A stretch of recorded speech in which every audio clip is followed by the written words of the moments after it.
Hey everyone, I want to talk to those of you who know what you love to do, or you know what you're called to do, or you're working in your dream job, or maybe it's a non-profit or a charity. Maybe you're a freelancer and you're an artist and you just love making your art. But for whatever reason, you're also looking to get a little bit more income on the side, a little bit of a side income stream, so it can kind of supplement and help you to do more of what you really feel called to do. I actually think there's a lot of people that are in this kind of a situation, and I found myself in this exact situation over 15 years ago. I was living in Japan and I was serving my church, having the time of my life, building the church together with our amazing team there. And, you know, I was teaching English on the side to be able to support what I was really doing. And I enjoyed my teaching job. I wouldn't say that I loved it. It wasn't really my passion, but it was a great way to firstly have a visa, but secondly, to also support me to be able to stay in Japan and to do what I really felt God had put on my heart. And that was to build the church. And I just wish that I had known what I knew now about how to build an online side business. And I'm not an expert. I don't want to come across that way. I've had a business now for probably, 5 years or something like that. I actually don't know exactly. But I do have an income coming in every month that is helping, being a blessing to me and my family. And I believe that you can too. And I think throughout that whole time of doing business, I've tried to build it in a way where my business would complement my calling instead of competing with my calling. And I will tell you that most advice that is out there on the internet, the YouTube videos and most of the gurus out there, their advice is awesome, but it's for people who are trying to quit their job. They're trying to get out of something that they hate. I was the exact opposite. I wanted to protect the thing that I loved and yet maybe just take the edge off financially, or maybe have a bit of extra money for our family to be able to go on a nice holiday every year. That's why I was building my side business. And so a lot of the advice that you hear is really from that place of trying to teach you how to get rid of your main thing, and for this to become your main thing. That is not where I was. I knew what I wanted to do. I was already doing it. I just wanted to build a bit of extra side income. And I wish that when I was 22 years old and living in Japan and teaching English, I wish I knew how to do some things online that would have been able to help me to have a lot more freedom financially, and freedom with my time to be able to do even more for the church. And I believe that there could be something that could line up for you like that as well. So it was a great season of my life, but I'm so glad that with the internet and many opportunities that we find online these days, that there are actually ways that are even more aligned with what we're feeling called to do. We just need to learn how to build some different skills. And so I want to share a little bit today about what kind of a business you need to be looking for, or what's worked for me, and why I've found this better than, say, getting a side job where you need to work more hours to get a little bit more money. It's much better to build a side business where maybe you can get more clients, but you can build more systems that will help you to manage more clients and have more money, and not necessarily take more of your time. So that is the goal here. The goal is to protect your calling, okay? And for me, with my business, I would give it up in a heartbeat if it had a negative impact on my main thing, the thing that for me, I feel God has called me to do. So what kind of alignment are we looking for? I believe that there are probably many different types of alignments that our side business must have with our main thing. But here are 4 that I've been thinking about recently. So the first one is, I wrote it down, passion alignment. Okay, so you want to find a business that you're excited to learn about, okay? And you may be literally starting at zero, but you're interested. And so for me, it was it was building websites. That was the first thing that got me started, and then it was SEO. And I am kind of wired in that way where these things are interested. And I thought, oh, that'd be cool to be able to create my own website. And then I realized, wait a minute, if I can do some stuff online, I could also do some stuff online to help my church. And so I have used those skills of WordPress and SEO to do some work on our church website and to help the SEO for our church. And so more people could find our church website. And so when you get alignment of your passions, you're growing in, you have this energy to be able to pursue this other thing, and it's not going to hurt your energy to do your main thing. If you start building a business that maybe you're not so excited about learning about, or you're not so excited about executing on the daily tasks, then you're going to find that that's going to actually leave you feeling flat. And that is exactly what you do not want. If you want to keep doing well in your main thing, you want to have energy left. You want to be energized, ready for that thing that you love to do. So look for something that you're passionate in, okay?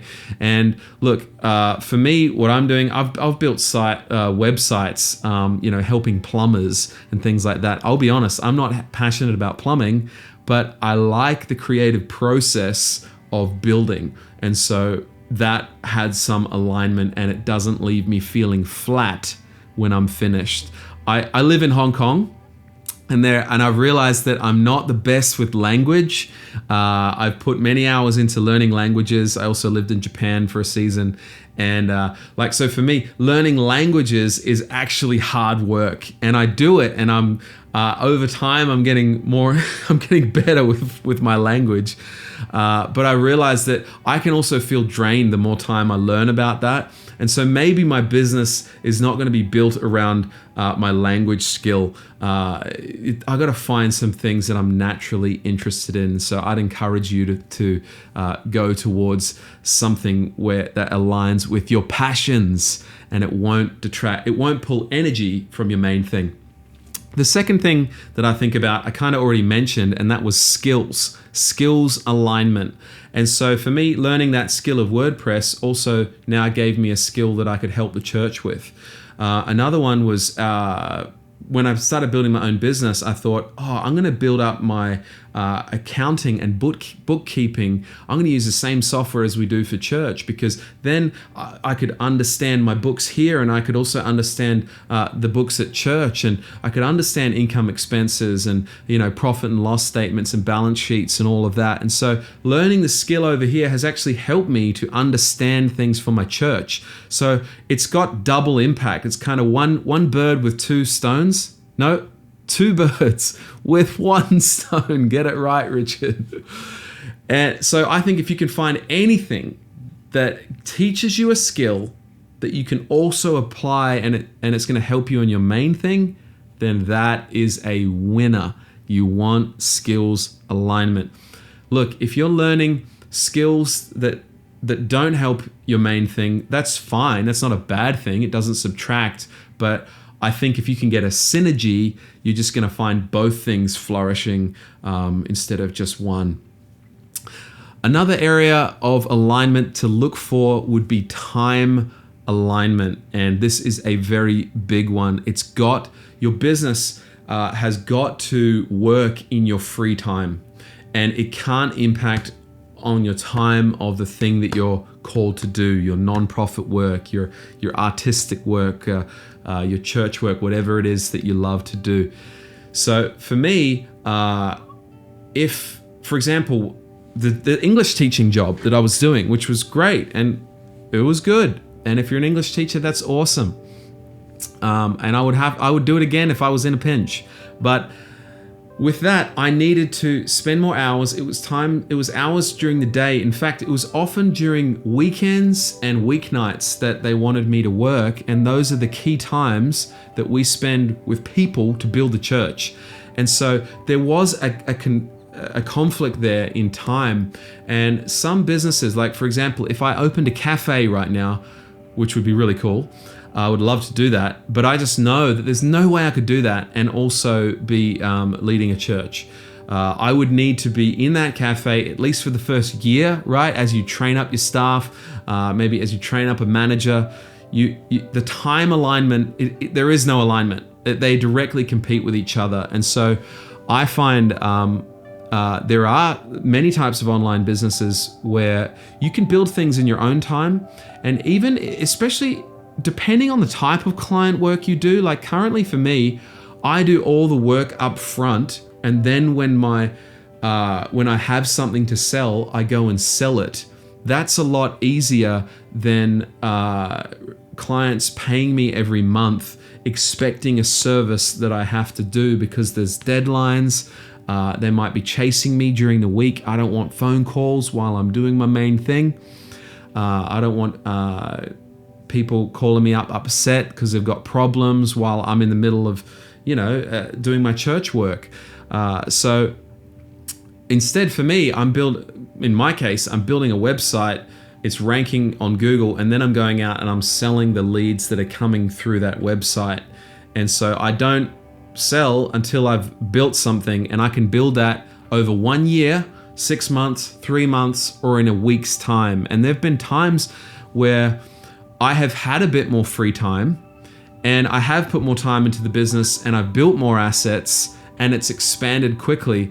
But then there's been other times where I've got a peak season with church, Christmas, Easter, other key times of the year, school holidays and things like this where we run camps, and times when I'm traveling overseas, where those times I do literally nothing on the business. And I want that flexibility to not have to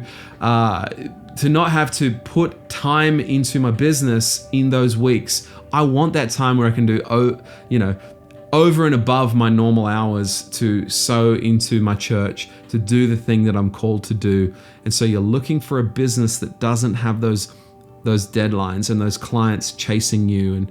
And believe me, there are business models out there that can fit with your time.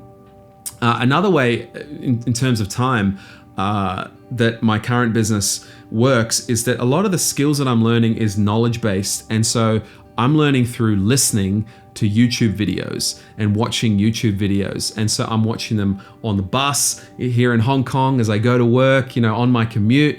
I'm listening to them in the shower. I bought a little Bluetooth speaker so I could have it in the shower and I could still be listening to podcasts and things like that are teaching me about SEO and other skills that I want to learn. So you've got to look for something that can use those downtimes that you have and make use of them, and then that won't compete with the time that you're actually using to build your main thing. All right, the last thing, it's kind of related, and it's lifestyle alignment.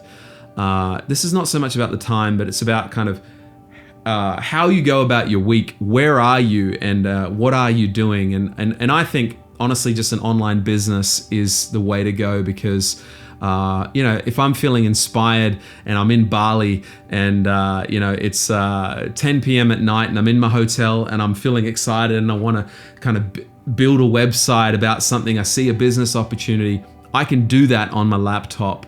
And so I think even if I'm in the lounge of an airport, and I'm traveling and I've got an hour free while I wait for my flight, I can pull out my laptop and do some work there, and even do work from my mobile phone as well. So that's the beauty of online businesses. We didn't have this 30 years ago. The world did not have this. And so we didn't have these kind of opportunities to those of us who are working for nonprofits, working for churches, doing, freelancers, artists, doing what you love. But the internet has changed the game, and believe me, it is possible. I'm in that place right now, and I've got goals just personally. I got a big family. I got a family with 4 kids. I got 4 boys. They're going to be eating a lot of food. My food bill already terrifies me. I'm terrified of when they're all teenagers and how expensive that's going to be. And just to know that I can be able to make a bit of income on the side, it takes a bit of the edge off. It takes a bit of the stress off your month. And I actually think that can help you. You're in a place of peace I mean, for me personally, I believe God will always provide, but it is also helpful to know that I have a skill set that I did not have before when I was teaching English in Japan, where I could go out and if I needed to, make another $1,000 or something, I could go out and get a client or two, and that would be able to help my family or to meet the needs of a bill. That is going to take stress off you so that you can better function in your calling, and that's what it's all about. Your main thing being the main thing, and whatever you're doing on the side just being a supplement or a support for what you're really called to do. So I'm excited to be on this journey with you as we grow our side incomes, not to replace what we're doing, but to support what we're doing. So I'm excited to be on that journey with you. If you want to see any more of my other videos, check them out here. Follow the links and you can follow me on my journey as I'm here in Hong Kong, building my church, doing what I love to do, and also building some side income that's going to be a blessing to my family. So see you in the next video.